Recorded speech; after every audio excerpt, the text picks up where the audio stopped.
Sugeng dalu Mbak Tatin. Injih, sugeng dalu Mbak Yu Cangi. Wah, ketemu lagi, sepanggung lagi. Alhamdulillah menika pinaringan sehat saged pinanggih. Nggih, alhamdulillah. Wah jan piye loro iki jan. Wah jan raja-rajanya bintang tamu saiki.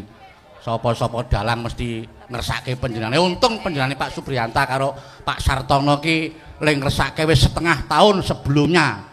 Nek upama ora apa meneh malam Minggu wah ora bakal komanan.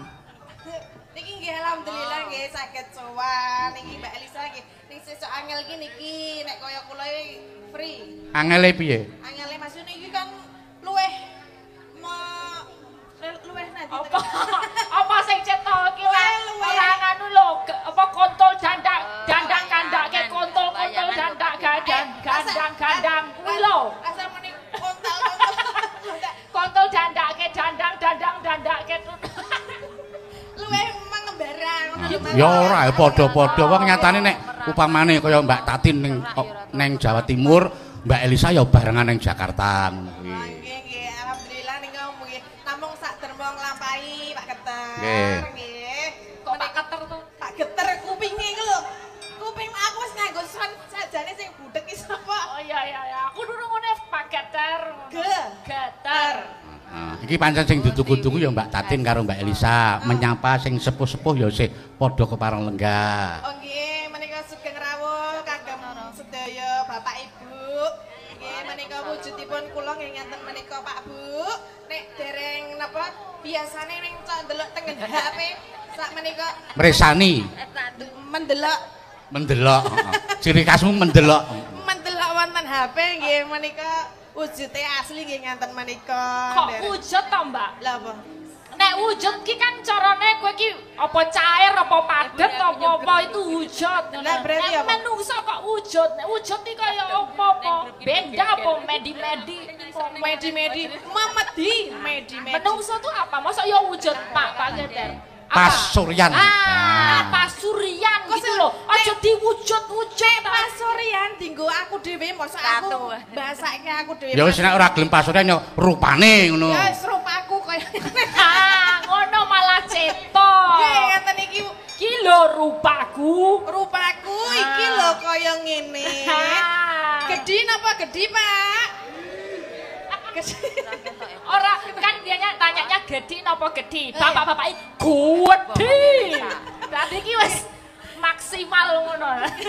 Nggih niki nderek ndedonga kagem Mbak Nuri kalian Mas Wahyu menika tasyakuran pernikahan mugi dados keluarga ingkang sakinah mawaddah warahmah. Nggih mugi enggal Pikantuk kanugrahan. pikantuk putra putri. Ngomongan ingkang soleh lan soleha. Pokoke langgeng sak lawase hanya maut yang memisahkan ngono ya. Amin Allahumma amin. Nggih, menika nggih matur sembah nuwun kalian Pak Supri.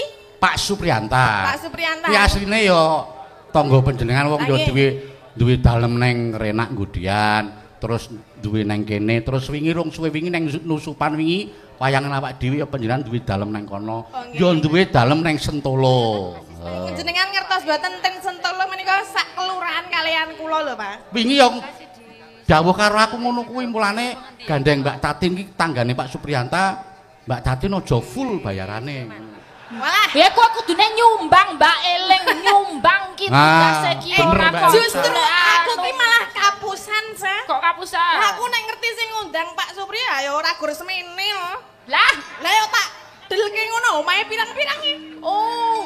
gembel gitu. Suge mblegdu, ora mblege. Wah, lek ngerti ya aku ya ngono ya. Lah iya mulane kuwi kok malah arep Utune dipotong. oh iya, ora lo gak tambah kepak ya carane iki golek tiket swarga mbiayai seniman-seniman ngene iki kan golek tiket swarga.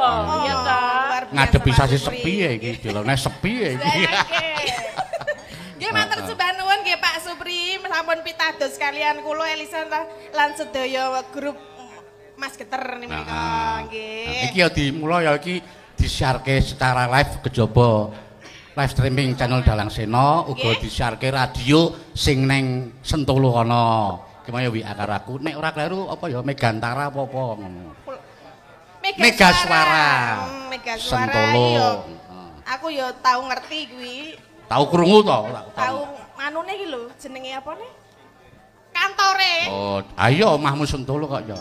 Lah Ning iya. bengi iki pancen luar biasa upama jane penonton kathah upama jane iku ora kekupeng gedung ngono jan ketok. Lah niki mau asing mlebet mriki oleh biyak penonton keceko perapatan niku lho, Mak. Nggih ta? Ah iya, gek nang njaba kono enten layar tancep apa ora ya? Nek ngono mau gandeng terak kali kowe mandek kali dhisik iki mau. Napa? Berarti saking lese rawunge panjenengane jembar tenan. Heeh. Ramung srawunge le jembar. Lemae saking jembare nabrak tol. Dadi yo Tambah. Gawedhe tenan iki nganune. Kok nek ora nyawer iki awas iki Pak Supri ya. Oh tenang panjenengane iki piyai sing bawera, piyai sing blobo, lomo, heeh. Sugih mblegedu. Oh iki mau rokok ya turah-turah gandeng turah ya tak sak salong iki mau. Ya wis. Ayo wetekno nek turah streaming wis, gamelan wayang wis. Ya ora apa-apa ngono wis. Kruson ya wis, Wis. kanca-kanca wis rata. Nek turah berarti dadi aku. Iki wis rezekine dhewe-dhewe. Dadi nek wis rata ya umpamane ana turah wi wis rezekine sapa sing duweni. Sing penting kanca-kanca wis Ah nggih, lho. rata. Genti Mbak Elisa ben dibakekke Oke, Mbak Limbo. anakku Limbo. Mbak Ya, Le. Limbo. Sugeng dalu Mbak Elisa. Sugeng dalu Mbak Limbo. Pripun kabare? Oh HP no. Senadyan to aku ora patio mirip karo sing Kediri. Oh iya. Ning Mbak Limbo kudu tetep semangat ya Mbak Iya. Limbo. Nah. Mulane Piye ya? mulane Mbak Elisa Nggih. sore mau pas prolog mau adegan prolog pancen tak apa kuwi tak pasrahke Mas Gading ben romane ketok kecekel banget Loh, rasane iki lho. Lho piye to? Nek baru carane iki lagi mekar-mekare. Carane iki nek lagi enom-noman kan ya bisa meresapi piye rasane wong jatuh cinta. Heeh to? Iya. Ya Mas Gading. Iya. Wis ping pira ngrasake jatuh cinta wis ping pira? Nek jatuhe ping akeh. Berarti rong tau sukses. Urung. Waduh. Urung tahu wong kuwi mau nek arep karo aku barang ra sida. Iki barang ya doyan. Iya aku ki Ya paling apa-apa masuk masuk. selo kok ya Mas ya. Ah iya. Wah, kok ya iki mbok yo liyane sing Aku yo kok ora ora pandang umur kok. Romang.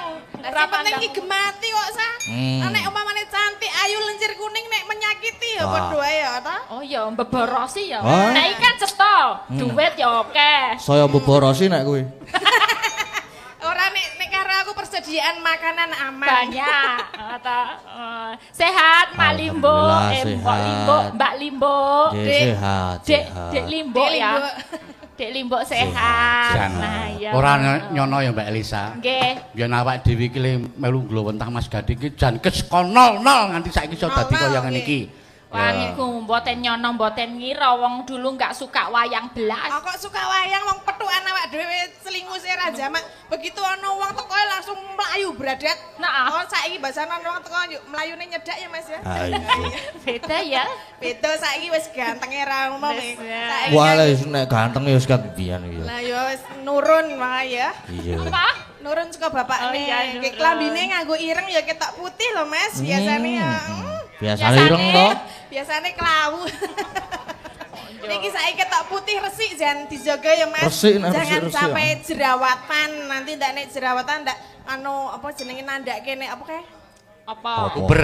Puber apa ngono. Ya ora apa-apa nek ana jerawat berarti ana sing ngangeni. Oh, ngono. Iya, itu malah nek iso jerawat ki sing akeh berarti le ngefan le ngangeni akeh ngono lho. Ane ya teneh ya kulite ya brontok-brontok Oh, iya, ya iya, tidak iya. baik ya. Jerawatnya dipindah ning mburi wae. Mburi ngerti maksudnya. Gon boyok. Kan Ya. Nggih menika kalih ngaturaken panglipur Nggih. derek Mangayu Bagyo selamat untuk mempelai berdua inggih menika Mbak Nuri kalian Mas Wahyu. Mugia menika angsal wahyunipun jodoh mboten namung bojo kemawon. Margine nek bojo niku gampil golek ning jodoh menika awrat sanget. Dan sing dipun dongakaken mugi-mugi kekalihipun menika angsal wahyunipun jodoh. Amin. Kok kowe mah kaya Iya. bakal obat. Kale ngomong kaya bakal Ayo ngono obat. kuwi aku ngapalke yo, nek ra ngono kuwi kan ra ngerti aku arep ngomong opo. Iya, Mbak kan? Elisa ki wis ndongake wong pira wae akeh pira. Heeh. Ning Ning Nek nggih. kok ketoke ora ndongake awake dhewe. Ayo. Ayo wong nyatane ya urung rabi-rabi ya seprene ya. Nggih. Ayo mulane iki mau aku mbagekke sing tuwa utawa Mbak Tatin. Mas Gading mbagekke Mbak Elisa perlune ya sing padha-padha sih legane lho ya Tatin. Ngene lho Le Gading sing jenenge golek jodoh ki angel. Nek bojo utawa pasangane gampang. Arepe pasangan wis 5 tahun, 10 tahun, 12 tahun tetep iso cabar nek ora entuk wahyu ning jodoh. Nah, dadi kuwi iki ora kok donga. Sabar. Curhatan. Aja curhat. Ning ana sing setia karo kowe lho Mbak Elisa. Siapa? Kae lho ableh kan ning ndi mesti ngetuke karo kowe. Ah, ndi ono kae gambare wit Tatin. Kowe ora kongkor njaluk aku lho, Mat. Iki gambare Tatin kowe njaluk Mbak Tatin, kowe ora njaluk aku lho, Mat. Lah kowe iki masa ya ora arep ngenehi Mamat bleh-bleh. Ya beda gambarmu kok. Gambarmu ya tanggung jawabmu. Ya, wis dibakeki kabeh. Saiki kari caos panglipur. Pokok siji. Pamundutan ana iki mengko ning gandeng iki tasakuran pernikahan, caos nderek dedonga kagem tenan kekalih lagu-lagune sing ngemu rasa sesambungan katresnan. Kaya Mbak Elisa mung arep ngaturke sing bab katresnan apa memanikmu kena, kadung tresna kena. Pelok barang ya tuhu kena, monggo nderek Mbak Tatin apa. Pokoke sing ana sambung rapete karo katresnan.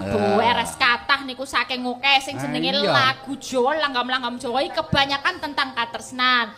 Ning katresnane ana sing loro ati, ana sing donga apik, ana lekeh sengsem, ana sing jatuh cinta. Awak dhewe milih sing donga wujude. Ya. Dados atos. Dadi ati dados atos. Asmurun dong. Dados ati. Dadi ati dados atos. Ya. Basa krama. Krama ning. Dadi ati iki wis basa ora usah dibasake. Hah? Padha karo prenggondane dadi prenggendanten. Oh nggih, berarti Imogiri dadi imoginten. Imoginten, wono ginten. Oh nggih, tetep biasa dadi. Mara sepuh dadi mara sepah. Apa Mbak Elisa tembange? Nek niku Asmarendana. Oh ya. Dados atos wau napa nggih? Dadi ati. Ya, monggo dibawani. Ya urut tua. Sing tuwa sapa iki? Ambo. Urut tuwa berarti bubas. Oh iki Mbak ya. Karo buke aja macem-macem ya. Gegerane wong nyakrami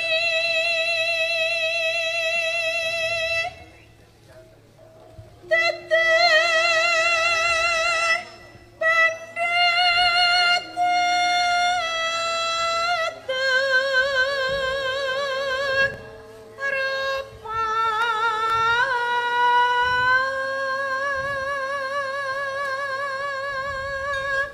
Seragame dasare wis nyawit karo pengrawit ya Mbak awak dhewe. Kono ijo botol. Ijo tegese iki lho jodone. Oren, apa oren? Apa sah? Aja nganti leren nanggone nresnani garwane. Oh. Sing ditabuh iki jenenge gamelan, wernane coklat. Tegese cocok dan melekat. Wah, elok iki. Aku iki ngene dalange. Apa? Batik. Batik. Aduh, angel. Ba. Ba. Ayo Ding, aku wis delok lho streaminge. Ba. Badala. Ba. Apa ya ba iki? Basuki bareng-bareng Bagyo Mulya. Ba. Wis. Ayo Mbak Lisa. Ya.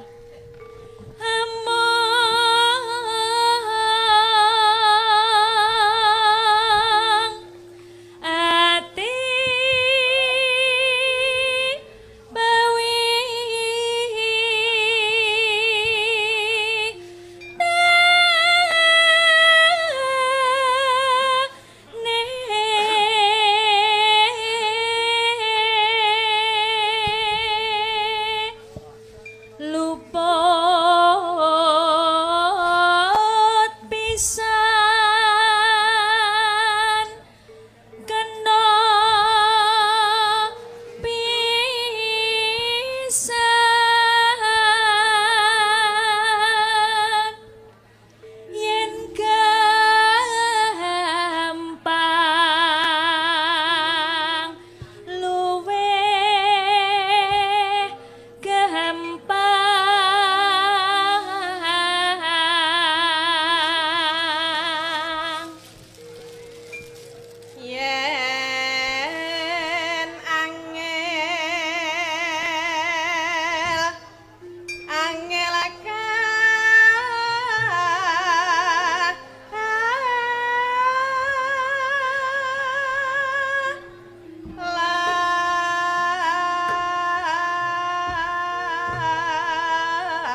Elisa sing ngegongke neno neno dan kena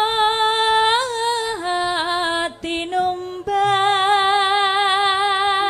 arta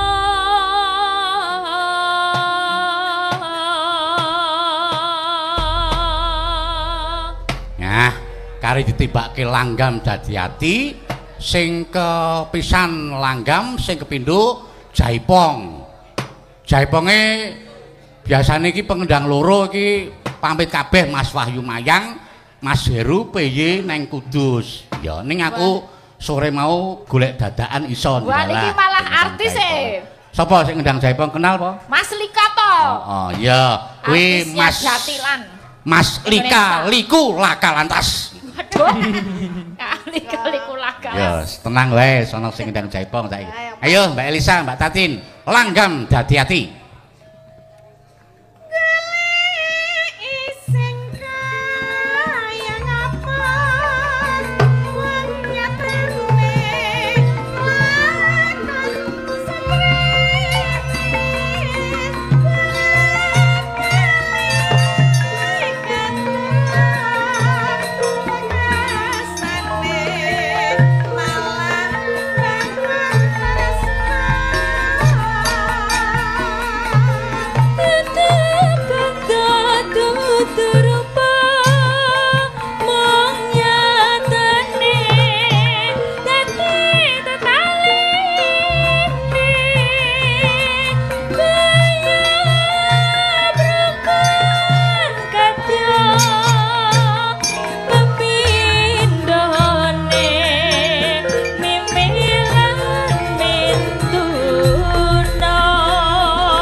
kaget ya Mbak Elisa Mbak Tatin gimana formasinya iki ganti-ganti ya mergo yo banjurane pirang-pirang sing biasane ngrebab saiki ngendang sing biasane gambang masulikin saiki ngrebab heeh niki alhamdulillah Mas Joko sampun sembuh alhamdulillah Mas Joko pun mari Mas Katno yo alhamdulillah pirang-pirang panggung ora tindak saiki wis alhamdulillah sembuh alhamdulillah sing ngedram mongko iki yo bon-bonan sekwadoh. Sinten? Mbah Wondo saiki ngedram dapukane. Yes. Ra apa-apa sepenting aja ketrikil-trikil ya Mas. Iki saka Ngalengka sing ngedram iki. Iya. Ya wis piye carane ben iso komplit kabeh. Nggih, sepenting mlampah kanthi sae, lancar dumugi paripurna mangke. Amin. Yo, lanjut.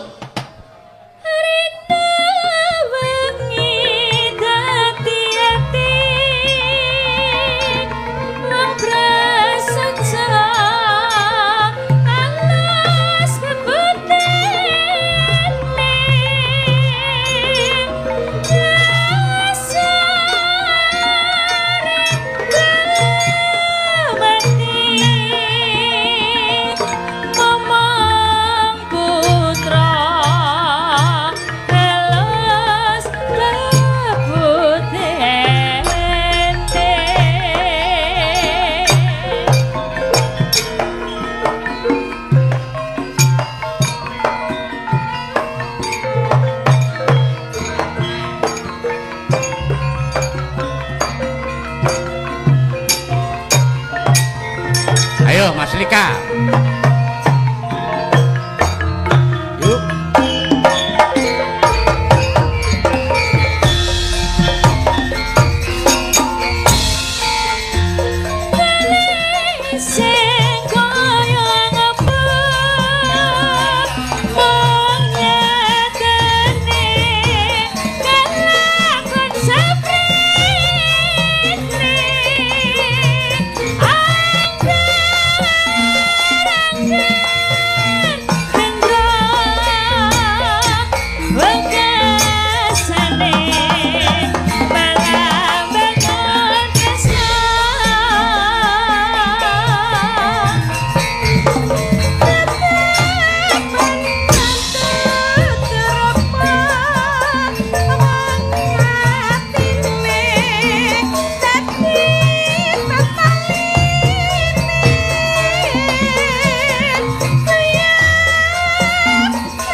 Wah, nggih.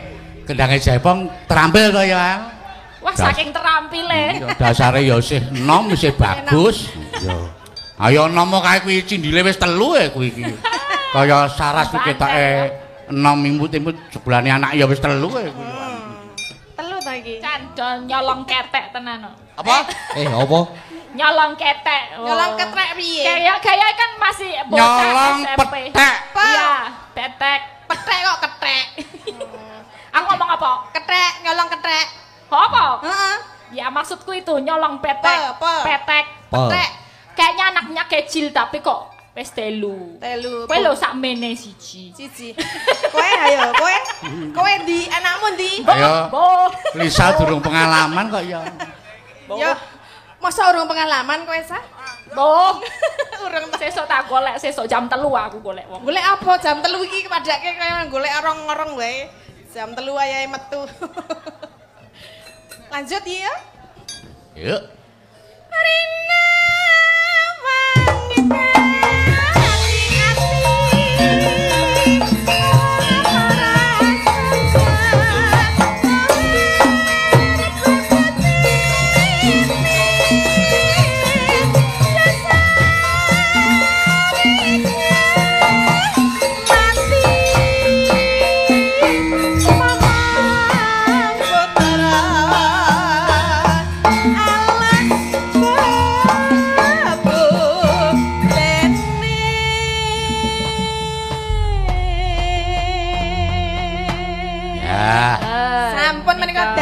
Iki mau lagon dadi-ati bisa murakabi kanggo temanten kekalih. Amin. Nggih. Ya, diselani sawetara nek gandeng iki ya panjenengane Pak Subriyanta karo Pak Sartono ki dawuh utawa ngersake panjenengane Mbak sapa Sipe karo Pak Seono iki pancen ya ditimbali dhewe karo panjenengane supaya ning ya tetep Pak Supri karo anu ngersake Mbak Tatin karo Mbak Elisa tetep ngancani. Slendro sanga, Dik. Ya iki dasare ya sing kakung ya aku weruh nang mburi kelir kae wis lenggah kae Mbah Suto. Iya Mbak Sipe di seperti nganggo cau girak Mas. Monggo Mas.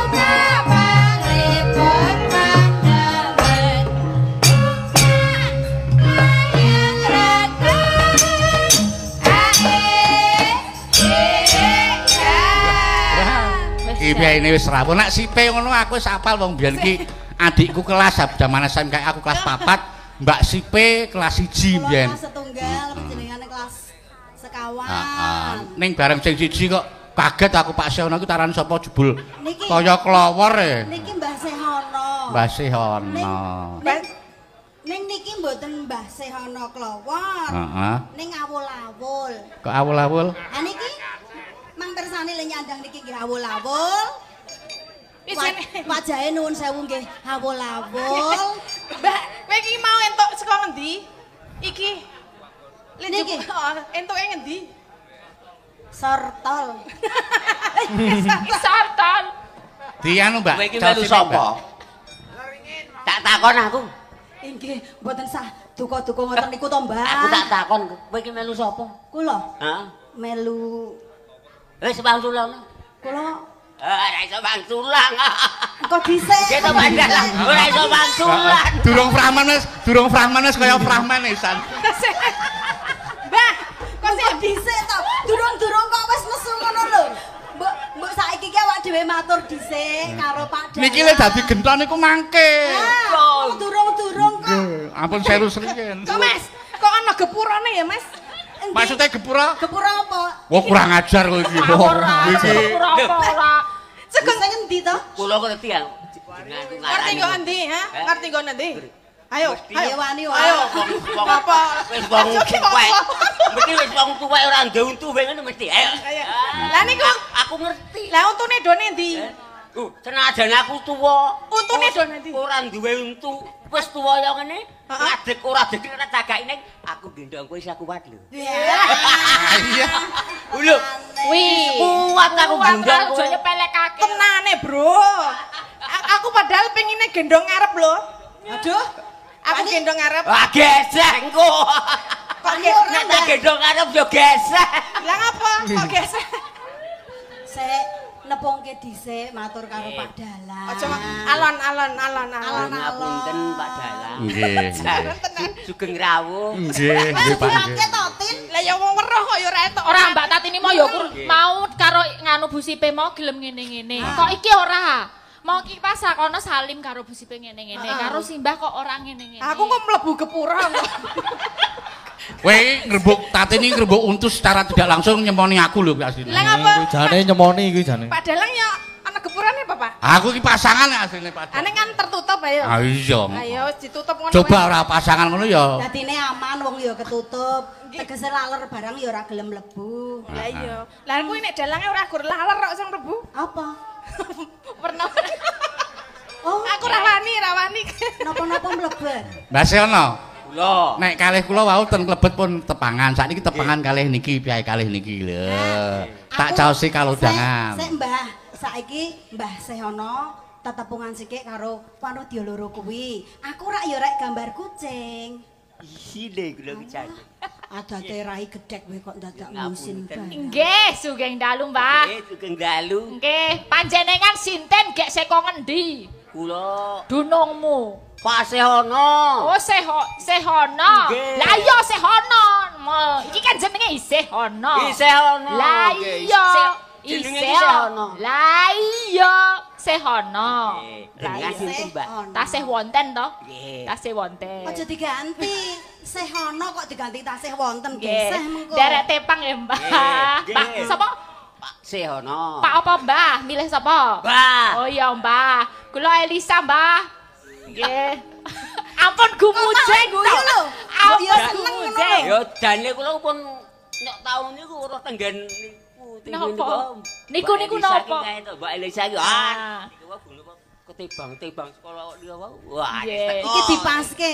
Kuwi dipaske karo nggon tutuke kuwi, Mbah. Oh iya, engkon Aja kliwat lah sampeyan kliwat-kliwat dadi ra cetha. wadah kacang ibu. Nah, Ngapa? Ngapa kok kematke aku? Kono kene lho, kowe iki kok yo adoh-adoh to engko enggak tahu. Lah pripun, Mbah? Gesek gua. langsung mengkeret to. Pripun, Mbah? Jenengan sinten, Mbak? Jenengan dereng tepang kalian kula to, Mbah. Dereng kok. Salaman, Mbah, salaman. Salim. Lah, cincinnya ya apik iki. Nganu, Mbah, Satu silang, jenenge Mbah, Siono. Nggih. Siono sinten panjange? Nggih, Pak Sehono. Pak Siono tok. Ini ku mau liftikan ngangge liftike sinten? Ah, juragane niki to. Oh, nggone Mbak Sip e. Juragane. Kudu Wong niku lho ndi sing ngono to? Oh, lah Di iya. sing ngono. Ndi sing ngono. Oh, ngendi Siono jenenge Siono, ngendi sing ngono. Sing ngono. Jeneng kula Tatin Titot. Muni yo, Mbah. Kok malah guyu ki? Muni yo. Latin TikTok. Titot. Titot. TikTok. Kok TikTok? Titot. Titot. Titot. Nah, Nah. titot. Dimaklumi ra ono lawane kok. Sekarang ya wis sompong kowe ya sih. Ya wis di ngapura kok. Jare Cik. Padalang. Nggih. Nggih, menika jenengan mriki katuran pentas. Ayo iki wis pentas iki. Kalian Mbak Sipe. Nggih, Nggih. nyuwun ngapunten ya sebot-bote ngebot kula ki saking wedine kula karo Pak Kaji niku. Mbegere Pak Kaji. Pun pinten-pinten nggih sewulan wonten niku tunggu wah besok nggonku wayangan. Wayangan dalange Pak Geter karo Mas Gading. Mas Gading. Ah bintang tamune Mbak Elisa karo Bu Tatin. Waduh, kowe melu munggah lho, Mbah. Wah, ya ora wani to. Wah, niku. Ning alhamdulillah Lah niku lara-larae mboten pani. Aku lho kan ngeten. Wis P aku ki nek digadokke karo Mbak Tatin karo Elisa ora wani. Waniku ming ro kowe. Kowe melu ya. Oh, Niku ngono. tegese kula wau. Kula ngintil Mbah Sehono, ngoten lho. Oh, Ceritane iki biasa niku kok Pak Kaji niku napa-napa kuwi angger uyon-uyon nganggo pramen ketoprak. Wayangan ya kudu pramen ketoprak. Oh, Wah, niku iya. mergane. Aku ya saking wedi kula. Jenengan Nggih. wedi kok arep gendong aku. Nah, piye kira? Kok sak tak gendang wae. Oh, rasi aku. Nggih. Lah niki kersane Pak Haji, Nggih. Mbah sinten Mbah Siono Mbah Siono. kalih Mbak Sipe supaya diaturi fragmen Raktadela. Nggih. Lah iki dabuane saiki diwalek gandeng ngersake cempluk karo genthok. Cempluk, Mbak genthok. Tatin sing biasane dadi Kayu. cempluk saiki Mbak Tatin dadi emban karo Mbak Elisa. Wait, Oh, nggih, siap. Diwalek saiki. aku mbane ayu Kok ayu. ora kewalik niki. Ben ngrasake pisan-pisan dadi emban. Ajare sampean ra wani, wanine ming lih kula. Ayo ayo. Priye, mangke ya limbuke ya Afrika. Iya. Aku ya mangke niku lek kula gandung ya kula ya geseh. Ayo. Tapi iki wong loro wae. Oh ya wong loro wae, yai loro wae. Mengko Mbak Elisa karo Mbak Tatin bagiane nembang. Dadi Pak Haji